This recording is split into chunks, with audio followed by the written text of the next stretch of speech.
आप सभी का स्वागत आज हमारे साथ रेड ब्रिक के पहले पॉडकास्ट के अंदर है। आज हम एक बहुत ही महत्वपूर्ण टॉपिक पे डिस्कशन करेंगे कि वृंदावन एक धार्मिक स्थान से ज़्यादा एक बहुत ही बड़ी बूमिंग रियल एस्टेट इंडस्ट्री बनती जा रही है। मैं आपका होस्ट रजत टकसाली। आज हमारे साथ राजेश गोयल जी जो फाउंडर है सीपीएफ एडवर्टाइजिंग के और हमारे ब्रांडिंग एंड स्ट्रेटेजिक पार्टनर है रेड ब्रिक के। Rajesh ji welcome. Thank you Rajat ji.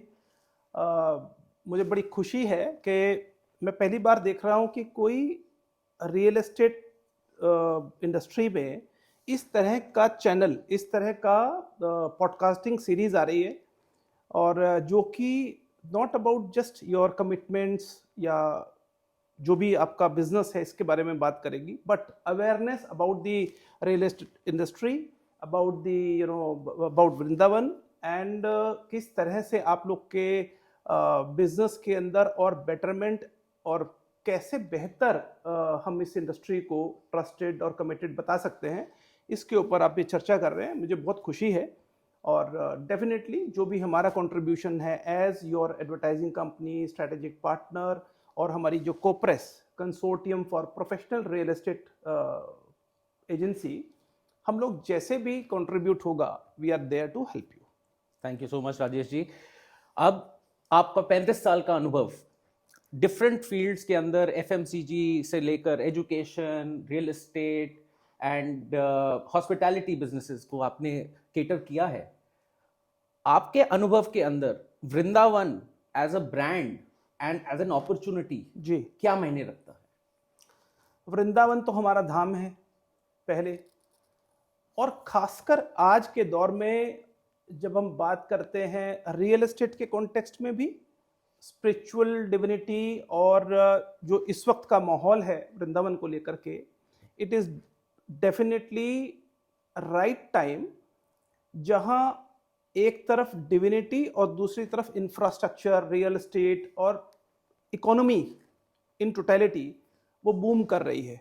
So it is the right time definitely, जहां अगर जिनका उस तरफ सोच है, अपने वृंदावन धाम की तरफ जिनका फेथ है, उनके लिए बड़ा अच्छा समय है। ये तो एक बात हो गई। और दूसरा एक और भी है कि भाई हम अल्टीमेटली बिजनेसमैन हैं और उस तरह का हमारा सोच समझ रहता है। तो आप अगर रियल एस्टेट के कॉन्टेक्स्ट में भी सोच रहे हैं तो ब्रज और खासकर वृंदावन इस वक्त सही फोकस है। So definitely Vrindavan is on the next level after Ayodhya ji, Kashi, Ujjain and now Vrindavan. Right.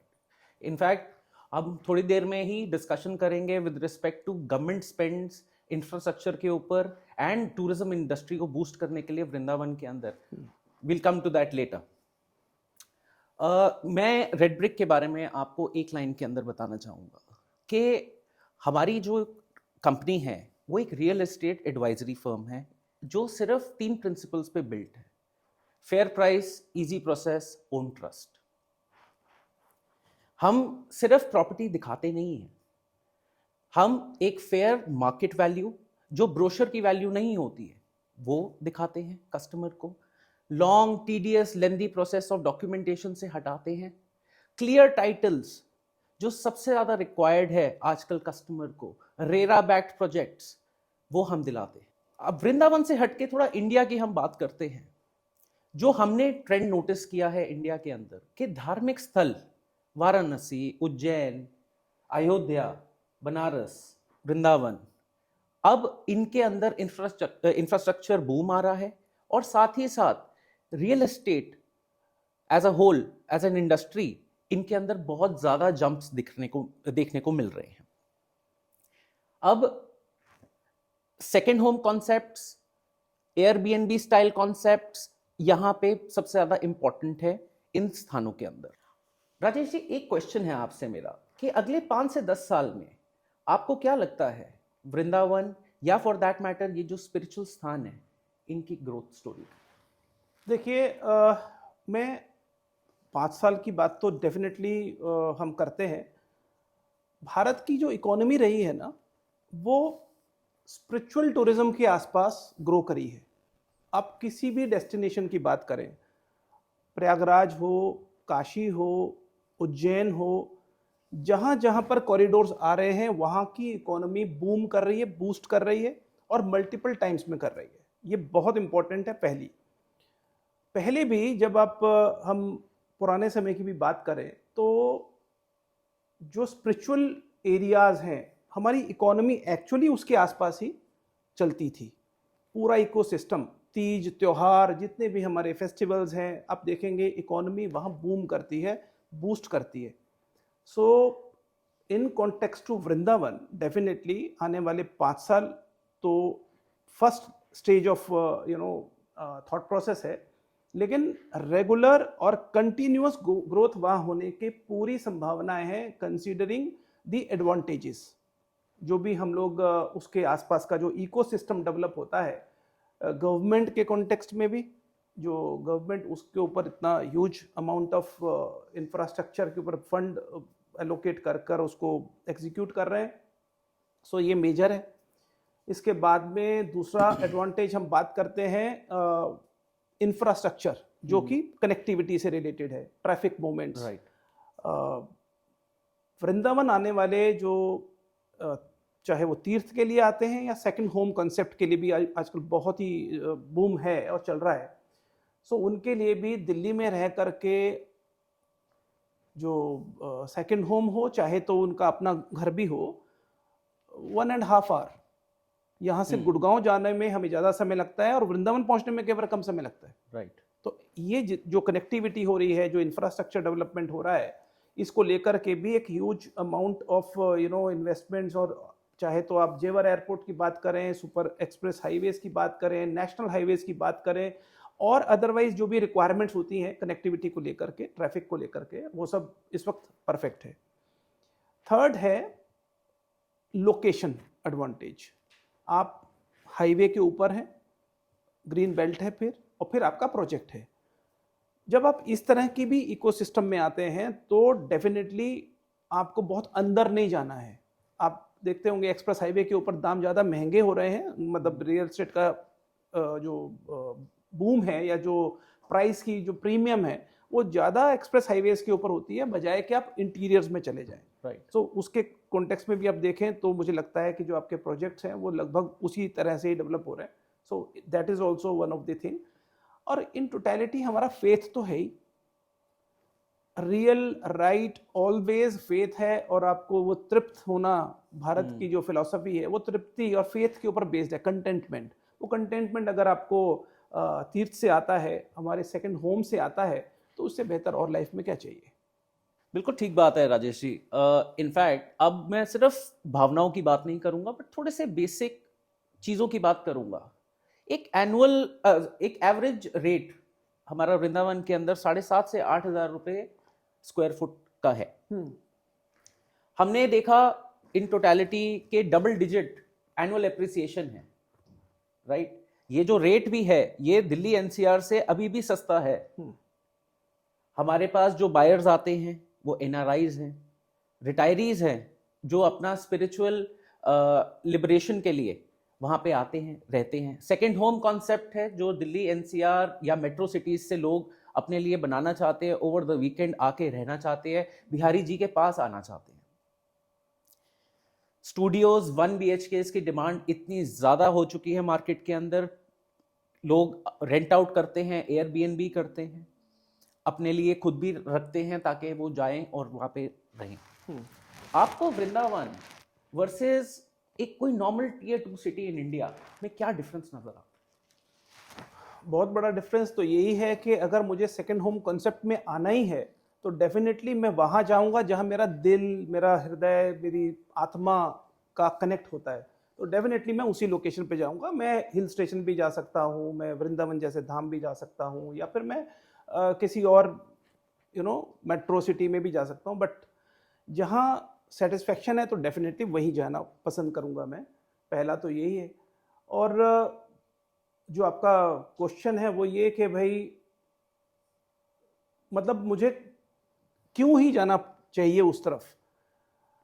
देखिए क्या है, वर्क फ्रॉम होम कॉन्सेप्ट आ गया है, 5 दिन से ज़्यादा हम काम करते नहीं। जो आईटी इंडस्ट्री के लोग हैं उनको भी और हमारी जैसी इंडस्ट्री के लोग भी जो स्ट्रेस बस्ट करना है उसके लिए हमें ट्रैवल भी करना होता है। तो मेरे को लगता है मेरे लिए राइट प्रोपोजिशन बनती ही वृंदावन जैसी जगह के लिए है, जहाँ पर मुझे सब तरीके की सुविधाएं भी मिल रही हैं, मुझे स्टूडियो अपार्टमेंट है, सर्विस्ड है, वो भी मिल रहा है। सो डेफिनेटली अब मैं होटल में ही क्यों जाके रुकूंगा, मेरा अपना घर होगा। मेरा इनफैक्ट यही नहीं, मैं तो इतना बोलता हूँ कि अगर मैंने ले लिया तो मेरे साथ के जुड़े हुए जो भी मेरी फैमिली है, they can also go and enjoy what ever lifestyle आप लोग देते ही हैं, हर तरीके का फिटनेस भी और लाइफस्टाइल भी एंड क्लब और रेस्टोरेंट एंड एवरीथिंग। इनफैक्ट आपके एक प्रोजेक्ट में तो मैं देख रहा था कि वो जो शॉपिंग कॉम्प्लेक्स भी बहुत ही प्यारा डिज़ाइन कर रहे हैं। तो जब सब कुछ एक ही जगह पे मिल रहा है तो वहीं जाके रहें। Right, definitely right Rajesh ji. अब हम बात करेंगे सीरियस गवर्नमेंट स्पेंड्स, जो गवर्नमेंट इंफ्रास्ट्रक्चर के ऊपर स्पेंडिंग कर रही है इन द ब्रज रीजन। मैं आपको कुछ एग्जांपल्स देना चाहूँगा।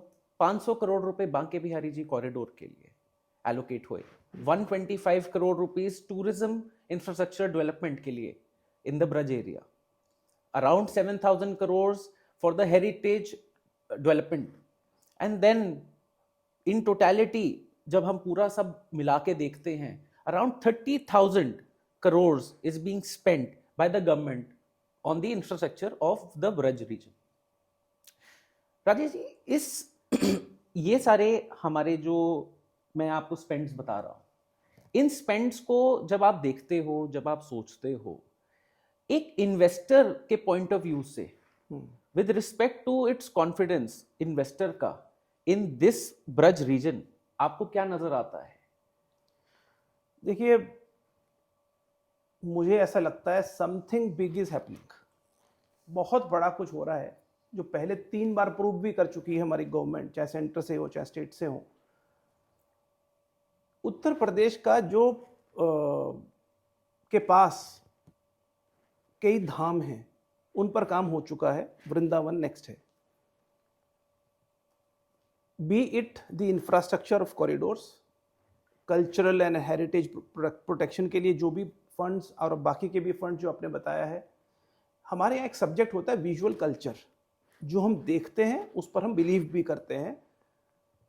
और अयोध्या जी में हमने देखा है और काशी में भी देखा है, 10 टाइम मल्टीप्लिकेशन हुआ है टूरिस्ट का, इकोनॉमी बूस्ट। वहाँ पर जो लोग, जो श्रद्धालु और जो देश से और विदेश से आते हैं, क्योंकि हर जगह का एक एसेंस है, वृंदावन का अपना ही एक एसेंस है। वहाँ पर कितनी तरह के जो डिफरेंट फेथ को मानने वाले लोग जो कि डायरेक्टली भगवान कृष्ण से जुड़े हैं, चाहे इस्कॉन हो, चाहे तो आपके चार धाम हो, चाहे तो जितने भी टेम्पल्स हैं और जितने भी फेथ वहाँ पर हैं, और उनके कॉन्टेक्स्ट में ये जो कॉरिडोर है, चाहे तो कल्चर है, हेरिटेज है, जो इन्वेस्टमेंट्स गवर्नमेंट इसके ऊपर कर रही है, वो मैं ये मान के चल रहा हूँ कल्चरल रेनेसां, पुनरुत्थान, जो धर्म और संस्कृति के प्रति हमारी दोनों गवर्नमेंट है, सेंट्रल गवर्नमेंट हो या यूपी की गवर्नमेंट हो, ये अनबिलीवेबल है। ह्यूमंगस अमाउंट ऑफ मनी जो गवर्नमेंट स्पेंड कर रही है, उन्हें मालूम है ये 2 साल 3 साल के अंदर ये वापस आ जाएगा। और फिर शुरू होता है कि जो हम जैसे लोग, जो हमारे फेथ को मानने वाले हैं, उनका अपना रहन सहन कैसे होगा, उसके लिए आप लोग की रिस्पॉन्सिबिलिटीज बन जाती हैं। आप उसको कितने बेहतर तरीके से प्रेजेंट करते हैं। 7-8 हज़ार की अभी आपने बात करी, जो कि ऑब्वियसली यहाँ के नोएडा और दिल्ली के मुकाबले तो बहुत ही कम है, लेकिन डेफिनेटली ये अप्रिशिएट होने वाला है। सो इन टोटलिटी जो गवर्नमेंट कर रही है, जो वहाँ पर डेवलपमेंट्स हो रहे हैं, ये मैं इसको रिफॉर्म्स भी मानता हूँ और मैं इसको धर्म और संस्कृति का पुनरुत्थान भी मानता हूँ। तो इसलिए अमेजिंग टाइम, और आने वाला समय बहुत बेहतर होने वाला है, ये फॉर श्योर। मैं स्टार्ट करूंगा कि रेड ब्रिक कैसे उसने जन्म लिया। एक बोर्ड रूम के अंदर तो जन्म लिया नहीं, हमने ग्राउंड वर्क के साथ जन्म लिया। सारा कुछ देखकर हमको 3 चीजें मिसिंग लगी मार्केट के अंदर। एक, इन्वेस्टर कंफ्यूज, उसके पास कोई स्ट्रक्चर्ड डेटा नहीं था। दूसरा, जो बड़े डेवलपर्स थे उनको एक प्रॉपर एडवाइजरी कंपनी मिली ही नहीं कभी भी रिप्रेजेंट करने के लिए। यस। नंबर 3, जो एंड यूजर या बायर है किसी भी प्रोजेक्ट का, वो लीगल और पेपर रिस्क से बहुत डरता है। और वहां पे वृंदावन के अंदर ये एक लेट से एक पुराना इशू था जो चलता आया, बट हमने ये सोचा कि इस चीज के अंदर एक अपॉर्चुनिटी है। जब हम एक स्ट्रक्चर्ड डेटा साथ में मिलाएं, ड्यू डिलिजेंस करें और एक कम्युनिकेशन जो बिल्कुल क्लियर हो और क्रिस्टल क्लियर हो कम्युनिकेशन कस्टमर के साथ, ये गैप्स फिल हो सकते थे। जब मैं आपके पास आया था राजेश जी ये आइडिया लेकर रेडब्रिक का, तब आपको क्या लगा? मैं आपको थोड़ा इतिहास भी बताता हूँ। मेरे को रियल एस्टेट में तकरीबन 25 साल से ज़्यादा हो गए, खासकर रियल एस्टेट में। अदरवाइज तो we were doing all kind of advertising. देखिए क्या था, बात शुरू हुई डायरेक्ट सेल से। जो ऑब्जेक्टिव था, चाहे वो बिल्डर्स का हो या चैनल पार्टनर्स का, फिर लेटर जब 2004 वार के आसपास शुरू हुआ ये, तो सेल्स वाज द ऑब्जेक्टिव। तो ब्रांड या कस्टमर एंगेजमेंट या सपोर्ट, ये तो इनफैक्ट इंश्योरेंस कंपनीज में भी नहीं था, बैंकिंग में भी नहीं था। आपने देखा होगा लाइन में लग के पैसा भी जमा कराते थे और लाइन में लग के पैसा निकालने जाया भी करते थे, है ना। सो यहाँ से जब रियल एस्टेट शुरू हुआ और फिर ग्रेजुअली सेल्स चैनल पार्टनर हुआ करते थे सिर्फ। कईयों के साथ हमने काम किया, कईयों को हमने एस्टेब्लिश भी किया। तो ब्रांडिंग और कॉर्पोरेट लेवल थॉट प्रोसेस था वो 2005-06 के आसपास आना शुरू हुआ, जिसमें कई ब्रांड्स हैं जिनके साथ आप कनेक्टेड भी हो, मैक्स है और उस तरह के लोग, वो हमने किए। और ग्रेजुअली ये डेवलप होना शुरू हो गया। रिसेशंस भी आए इन बिटवीन, उसमें से भी ये मंथन का दौर, मैं बोलता हूँ इसको, करेक्शन का दौर बोलते हैं। ये जो सीरियस नहीं थे वो लोग बाहर हो गए, जो सीरियस थे वो कंटिन्यू कर गए। दोबारा भी एक बार रिसेशन आया, ये सब चीज़ें होती रही। लेकिन जो कस्टमर एजुकेशन, ट्रस्ट वर्दी अप्रोच और क्लैरिटी के साथ में बिजनेस करना, ये वैसे ही हो गया जैसे कार्स का बिजनेस है। वेल ऑर्गेनाइज्ड है, आपको सलाह चाहिए, आपको सलाह मिलती है। आपको जो टोटल फोकस टेक्निकल हो या बाकी की चीज़ें हो, वो सब नॉलेज आपको पहले मिलती है। ऐसे ही आप रियल एस्टेट में अब दे रहे हो, जो कि मिसिंग था। डेफिनेटली मैं ये मान के चलता हूँ। और आपका जो प्रोफेशनल अप्रोच है टुवर्ड्स रियल एस्टेट या टुवर्ड्स कस्टमर सेटिस्फैक्शन, या कैसे वो ट्रस्ट डेवलप हो, जिसकी जो कि बहुत समय से नहीं था। मतलब मैं तो यहाँ तक भी जानता हूँ कि रियल एस्टेट के बिजनेस या फिर बिल्डर लाइन से जुड़े हुए जो लोग थे, ऐसा कहा जाता था कि इनके घर अपनी लड़की को ब्याहना नहीं है। तो वहाँ से निकल करके और फिर ग्रेजुअली इम्प्रूव करते करते आज एक ऐसा आप लोगों ने मिल कर के बहुत ही प्यारा कॉम्बिनेशन बनाया है, जहाँ ट्रस्ट भी है, जहाँ पर प्राइस भी या फेयर प्राइस की बात करते हैं, और जहाँ आप एक इजी प्रोसेस की भी बात कर रहे हैं, विच इज़ मिसिंग। मतलब अमेजिंग है। मतलब डेफिनेटली आने वाला समय इसी तरह का है, जो हम बात करते हैं न्यूयॉर्क की और मैनहट्टन की, कि भाई वहाँ पर ऐसा वैसा और बहुत ही प्रोफेशनल लोग इन्वॉल्व हैं। This is what is happening now in India, जो आप लोग कर रहे हैं। तो ये मुझे लगता है कि समय आप ही का है, और आप लोगों को इसको अच्छे से, और ये समझते हुए कि इसको not just in India, the world is looking at Indian market. मैं आजकल पढ़ रहा हूँ, देख रहा हूँ कि कैसे अमेरिका इंडिया के साथ में डील कर रहा है और कैसे इंडिया एम्पावरमेंट शो कर रहा है डिस्पाइट ऑल ऑड्स।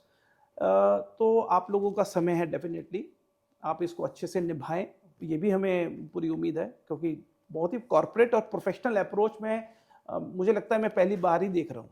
मुझे काफ़ी लंबा समय हुआ है, but this is how you are doing and amazing. Thank you so much, sir. Thank you so much, sir.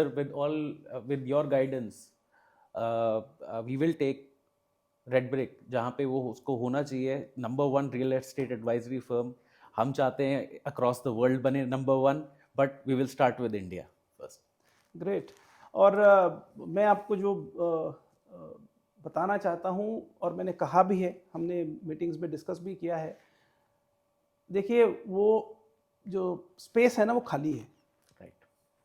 और आपके लिए अगर आप सीरियसली और इसको परस्यू कर लेते हैं और शुरू में प्रूव करते हैं 3 साल, 3 साल का खेल है ये, 3 साल अगर आपने ठीक से डिलीवरी कर दिया, कस्टमर सेटिस्फेक्शन हुआ, तो वही आपके प्रमोटर्स बन जाएंगे।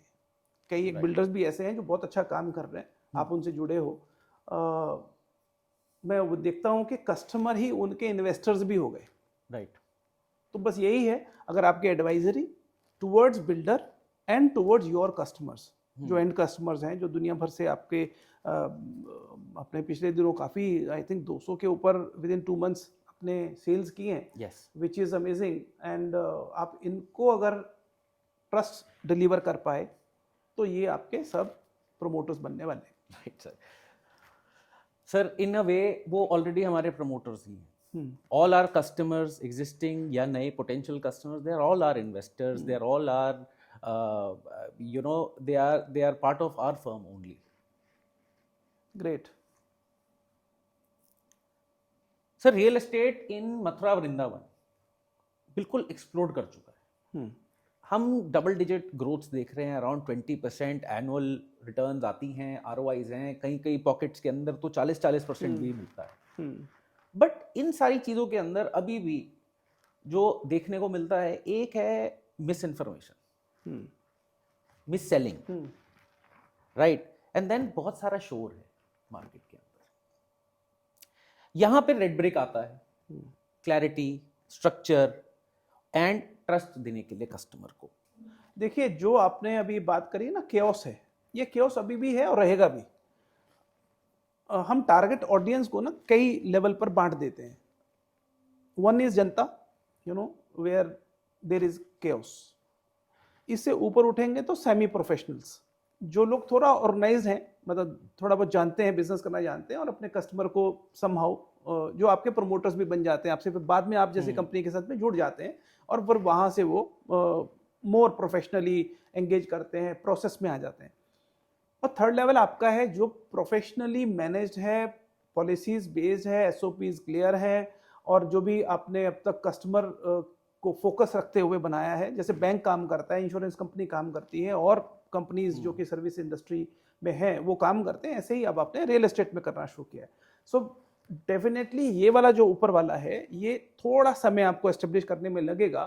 ब्रांडिंग, आपकी सर्विसेज जो आप कर रहे हैं, और ट्रस्ट बाद में, थोड़ा समय के बाद में ट्रस्ट, ये जिस दिन कैरी फॉरवर्ड हो गया और डिलीवरी हो गई, कस्टमर को फेथ डेवलप हो गया, और आपने 200, 250, 300 कस्टमर्स को अपने इकोसिस्टम में सेटिस्फैक्शन और ट्रस्ट लेवल पर अचीव कर लिया, then there is no stop.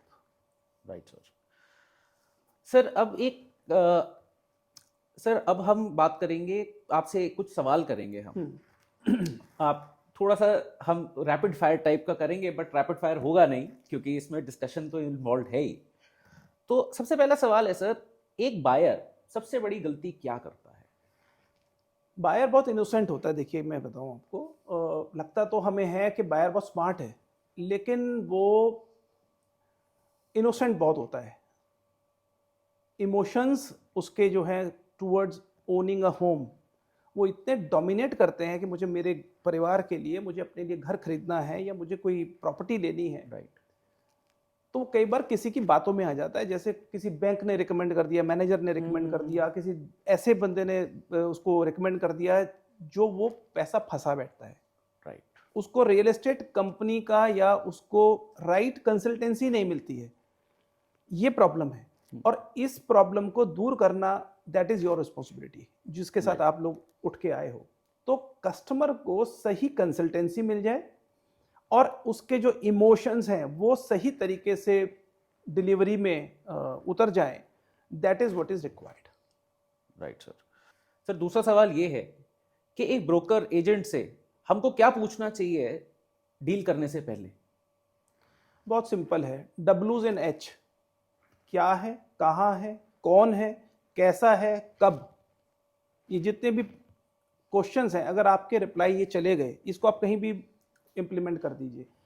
तो आप कस्टमर के साथ में जस्टिफाई भी कर देते हैं। ब्रोकर को ये भी क्लियर होना चाहिए कि भाई मेरे को, मैं जिसका सामान बेच रहा हूँ या जिसका मैंने अपार्टमेंट्स लिए हैं या ऑफिसेज या शॉप्स लिए हैं, वो हर बात को जस्टिफाई कर ले।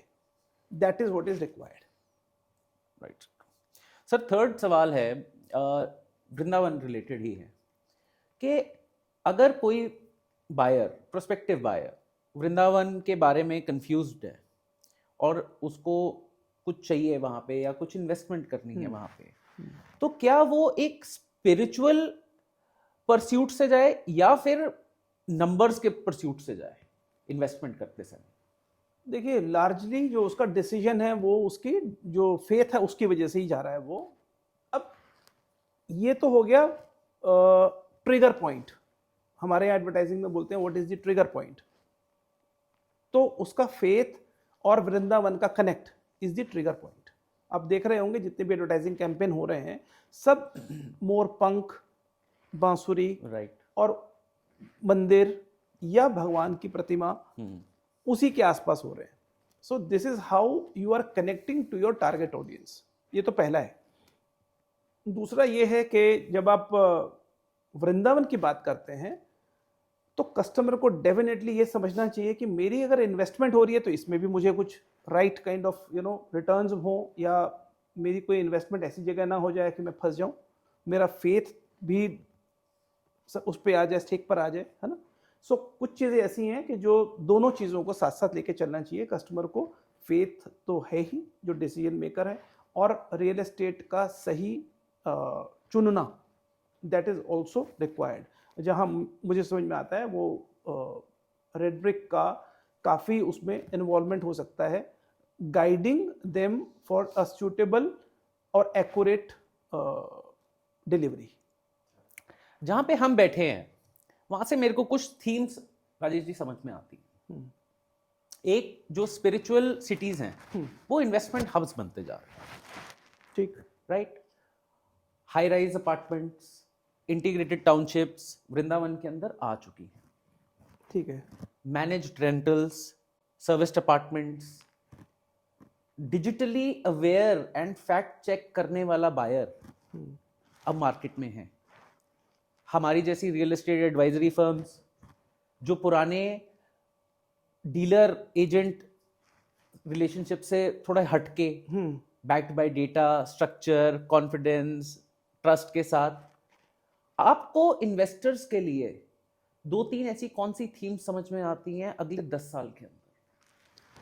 जिस तरह से रियल एस्टेट को ग्रो होते हुए हम देख रहे हैं, उसमें पहला तो है रिजॉर्ट लाइक लिविंग। हम यहाँ से एक सेकंड होम कंसेप्ट के लिए अपना ट्रैवल करते हैं, और जो भी हमारे वहाँ फेथ है, डिवाइन पर्पसेस हैं, उसके लिए मुझे वैसी ही लाइफस्टाइल चाहिए जैसा रिजॉर्ट में होता है, वो हो रहा है। जो प्रोफेशनल्स हैं, जो दूर दूर से आते हैं, क्योंकि इतना बड़ा इंफ्रास्ट्रक्चर डेवलप हो रहा है, तो मल्टीनेशनल कंपनीज भी हैं या फिर जो इंडियन मल्टीनेशनल्स हैं, इन लोगों को सर्विस अपार्टमेंट चाहिए होते हैं। तो वो कॉन्सेप्ट भी काफ़ी मतलब हॉट केक की तरह से सेल हो रहा है। आपने भी किया ही है, more than 100 service studio apartments आपने सेल किए। तो इसके पीछे तो सब्जेक्ट क्लियर हो जाता है। और थर्ड इज, बहुत सारे लोग हैं जो इंडिपेंडेंट होम प्रेफर करते हैं कि नहीं, हम किसी बंदोबस्त में नहीं रहेंगे, किसी भी फ्रेमवर्क में नहीं रहेंगे। हमारा प्लॉट भी होना चाहिए, हमारा अपना घर हमारी मर्जी का होना चाहिए, और कनेक्टिविटी भी उसकी ठीक होनी चाहिए। तो डेफिनेटली ये भी है। So conceptual living is the new kind of requirement. उसमें लग्जरी भी हो सकता है, उसमें आप उनको स्पेशल, आजकल तो हर्बल और many other things they are putting. तो ये सब चीज़ें होना चाहिए, देना चाहिए। और अगर कुछ नयापन लेकर आप आते हैं कभी भी, खासकर रेजिडेंशियल कॉन्टेक्स्ट में, और फील गुड फैक्टर डेवलप होता है, मुझे लगता है कि हाँ, दिस इज हाउ मेरे 5 senses they are getting pleased. मुझे अच्छा खाने को भी मिल जाए, मुझे सेंसेस अच्छे आए, मुझे ब्रेथ बोलते हैं ना, एक ब्रीदिंग स्पेस भी होना चाहिए, विजुअल कल्चर, आंखों को दिखने में सुंदर भी होना चाहिए। इन टोटलिटी कुल मिला आपका जो भी प्रोजेक्ट है वो मुझे मेरे सेंसेस को हर तरीके से सेटिस्फाई करे। That is what is required. उसमें लाइफस्टाइल भी ऐड ऑन हो जाता है। सो मुझे लगता है कि other than hotels and normal townships, आप कॉन्सेप्ट के ऊपर बात करते हैं तो it is coming up. Thank you Rajesh ji हमारे साथ आज ज्वाइन करने के लिए। Thank you Rajat ji. पहला तो ये कि वंस अगेन ये जो पॉडकास्ट सीरीज़ है आपकी, ये रियल एस्टेट को लेकर के भी, और ख़ासकर जो आपकी वाली ऑडियंस है, वृंदावन जिनका फेथ है या ब्रज जिनका फेथ है, तो उनके लिए तो ये बहुत ही बहुत सारे क्वेश्चंस, उनके जो डाउट्स हैं उसको क्लियर करेगी। और खासकर आपका जो प्रोफेशनलिज्म है, जो कॉरपोरेट और रियल एस्टेट में आप एक जो नयापन ला रहे हैं through awareness, podcasting and transparency, trustworthiness, fair price और इजी प्रोसेस, ये जितना भी आप ये कर रहे हैं, दिस इज़ हैपनिंग, ये इसके लिए भी आपको हमारे team sepia and team cooperation की तरफ से कंग्रेचुलेशंस। एंड इन टोटलिटी जो अब डेवलप हो रहा है, जो इकोसिस्टम आपको वहाँ वृंदावन में मिल रहा है, इसको राइट टाइम और अच्छे से अपने प्रोडक्ट्स को, प्रोजेक्ट्स को आप डिलीवर करें। अगर आपको वृंदावन रिलेटेड कोई भी सवाल हो, रियल एस्टेट इन्वेस्टमेंट रिलेटेड, आप हमारे IVR नंबर पे ज़रूर कॉल करिए, हम आपकी पूरी सहायता करेंगे। मैं आपका होस्ट रजत टकसाली मिलता हूँ आप सभी से अपने नेक्स्ट एपिसोड में।